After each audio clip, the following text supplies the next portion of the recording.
Le but du stage s'orientait vers une problématique principale, l'étude de la faisabilité du maraîchage en saison hivernale. Il s'agissait aussi d'intégrer des préoccupations environnementales au sein des activités agricoles des producteurs locaux. Par la suite, sensibiliser la population à l'importance de la consommation de fruits et légumes dans leur alimentation était une autre de nos préoccupations. Bien sûr, nos buts étaient dans l'optique de favoriser les échanges et transferts de connaissances techniques dans le domaine de l'agriculture maraîchère avec la population villageoise.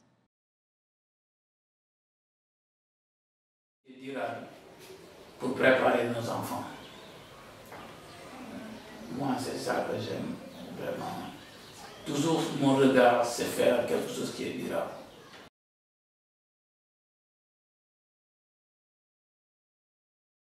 Nous avons tout d'abord implanté une haie vive en silane. Cet arbuste peut atteindre 2 mètres de haut en un an. C'était pour empêcher que les animaux aillent sur notre parcelle, en même temps de jouer un rôle de haie brise-vent. C'était nécessaire puisqu'il y avait de grands vents durant la saison des pluies, que le sol était sableux et qu'il n'y avait pas de matière organique dans le sol. Nous avons dû effectuer un nettoyage du terrain en ramassant les amas de branches. Par la suite, nous les avons brûlés pour utiliser la cendre produite comme amendement pour la percile. Pour la préparation du sol, un labour superficiel a été effectué à l'aide de pelles. Du fumier de cheval a été incorporé au sol afin d'en améliorer la composition. Le nivelage a été fait avec des râteaux. Par la suite, des sillons ont été creusés sur les planches de la pépinière pour y déposer des semences de piment fort, d'aubergines africaines et traditionnelles ainsi que de tomates.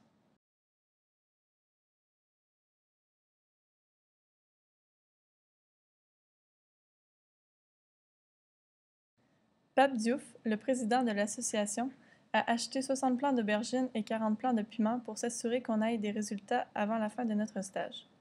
Nous avons préalablement creusé des trous avec des pelles pour effectuer la plantation de ces plants.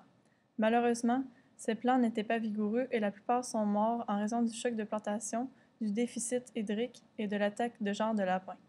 Après le semis de la pépinière, nous arrosions quotidiennement la parcelle à l'aide d'arrosoirs de jardin.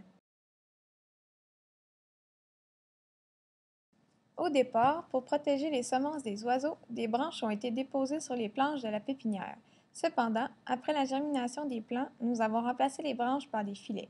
Ces derniers avaient pour but de protéger les plants des prédateurs et de garder une certaine humidité au sol.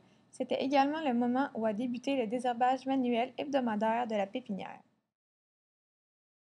Parce qu'il n'y avait que du sable dans notre parcelle, nous avons jugé important de montrer aux Sénégalais comment faire du compost afin d'enrichir le sol en matière organique.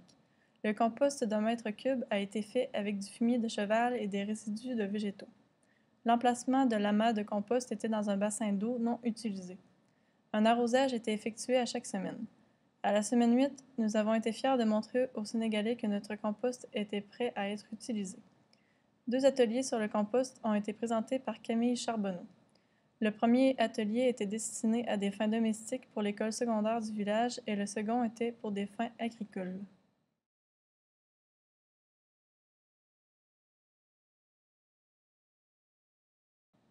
Normalement, les Sénégalais sèment les carottes à la volée. Pour avoir de meilleurs rendements, nous leur avons montré une nouvelle méthode, soit avec un semoir.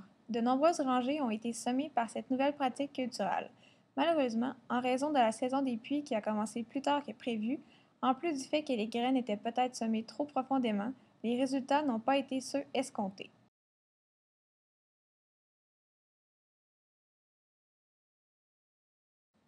La transplantation des plants de la pépinière a été effectuée.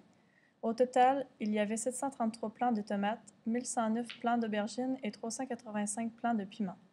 Le grand total était de 2227 plants transplantés. Une clôture a également été fabriquée autour de la parcelle avec des poches de moulée. Celle-ci avait pour fonction de protéger contre les prédateurs. Par la suite, un atelier sur les engrais verts a été présenté par Vicky Doyon. Le but de cet atelier était d'apporter une nouvelle méthode pour enrichir le sol d'une manière biologique et peu dispendieuse en retournant une culture non consommée et peu coûteuse dans le sol.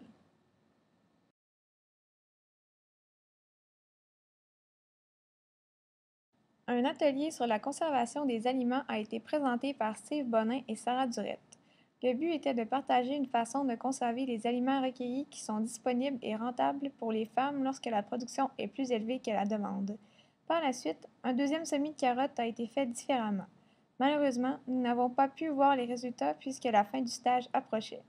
Pour finir, un suivi de culture a été effectué.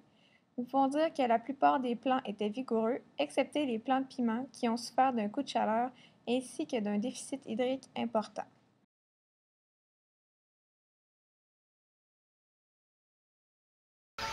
Vraiment, encore une fois, peut-être vous m'excusez de la répétition, mais on est fiers du projet et tout notre problème, c'est sa réussite. Parce que vraiment, vous avez fait ce que vous avez à faire. Maintenant, la balle est dans notre camp.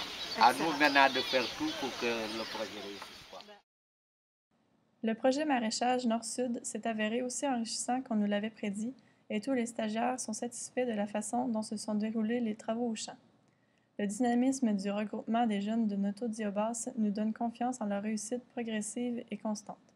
Nous croyons sincèrement qu'il serait rentable de poursuivre ce partenariat gagnant basé sur la confiance, le respect mutuel et la volonté d'action. Notre souhait le plus cher est que ces apprentissages faits par nos deux communautés demeureront vivants en nous.